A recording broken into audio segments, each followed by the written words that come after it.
What's good, y'all? We back with another video, and the first major title update for Dragon's Dogma 2 is officially live.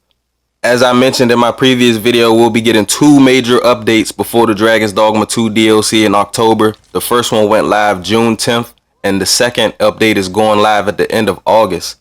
Alright, y'all, so let's get straight into it. Added the fast travel item Eternal Fairy Stone. Yes, the Eternal Fairy Stone is back.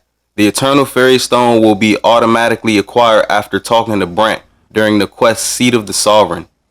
If you have already completed this quest, the item will be placed in your inventory. They also added a port crystal to Melve and Checkpoint Rest Town and the Volcanic Island Camp. Added a port crystal as a reward for the quest Monster Culling. If you've already completed the quest, it will be placed in your inventory. Okay, here's another big one. I know we got the Eternal Fairy Stone, but if you don't want to spam the Eternal Fairy Stone and you want to be immersed and just use the Ox Cart system, they improved the Ox Cart system. We have stopovers now. So it's no longer just a straight point A to B now. We have several stopping points for the Ox Cart. They also reduced the time until the doze off command becomes available when riding on the Ox Cart. If an Ox Cart happens to be close by, an icon will appear displaying on the mini-map. They extended the Ox Cart station departure hours. Ox Carts will now depart from morning until evening. Another big one, Capcom just not missing right now, y'all. They not missing with this update. Decrease the amount of stamina used when dashing outside of combat.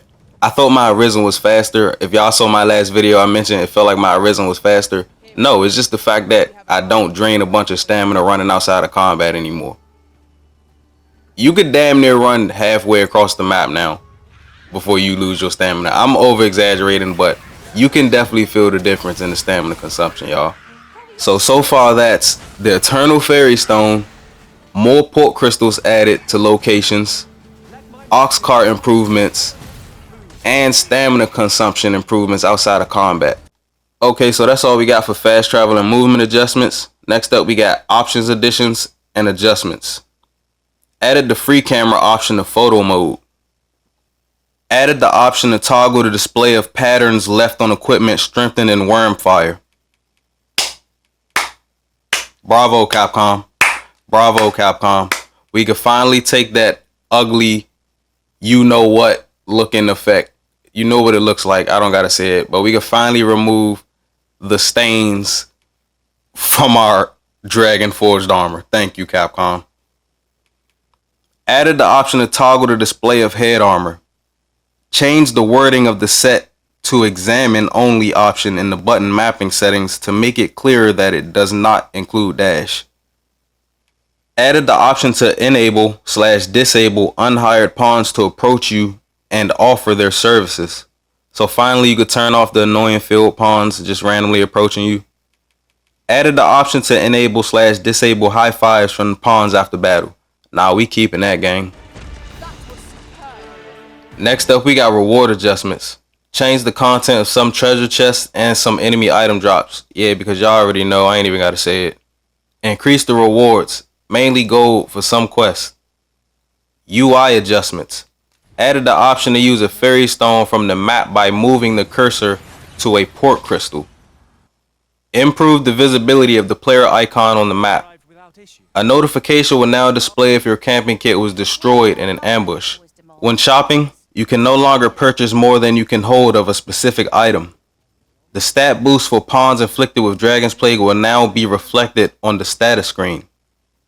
Multiple item types can now be transferred at once between the Arisen and pawns. The Art of Metamorphosis has now been moved to the top of the Pawn Guild vendors product list.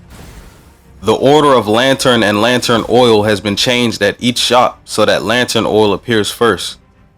An hourglass icon will now appear on timed quest notifications. Quest progress will now be displayed for priority quests after loading saved data. Next up, we got pawn adjustments. Added Guardian Specialization. Enables the pawn to prevent Ox Cart raids from occurring while they accompany the Arisen. Also enables the pawn to single-handedly repel smaller foes that attack the camp, and to reduce the health of larger ones before the Arisen joins the battle. The Guardian Tome can be acquired in the following ways. Bought from the Nameless Apothecary in the Nameless Village, or as a reward for the quest, claw them into shape and Readvent of Calamity. If you have already completed these quests, they will be placed in your inventory. Added a tutorial for the Guardian specialization. Adjusted behavior when moving, making it harder to fall from cliffs. Increase the stamina recovered when pawns help you after becoming exhausted. Shop adjustments. Reduced inn fees for staying at the inn in Melv, Excavation Site, Nameless Village, Border Watch Outpost, Vernworth, and Har Village. Reduced fees for all barber services. Lantern fuel price change from 1,000 gold to 800 gold. Fairy stone price in normal mode changed from 10,000 gold to 5,000 gold. Fairy stone sale price changed from 99 gold to 900 gold. Text/tutorial display adjustments. Replaced monotone fonts. The loading screen has been changed to show tips instead of quest progress. The tutorial for loading from an autosave has been adjusted to reflect the changes to the loss gauge. Added a tutorial explaining the explanation symbol that displays on the minimap. Other adjustments. Adjusted the camera angle when approaching a pre-existing port crystal.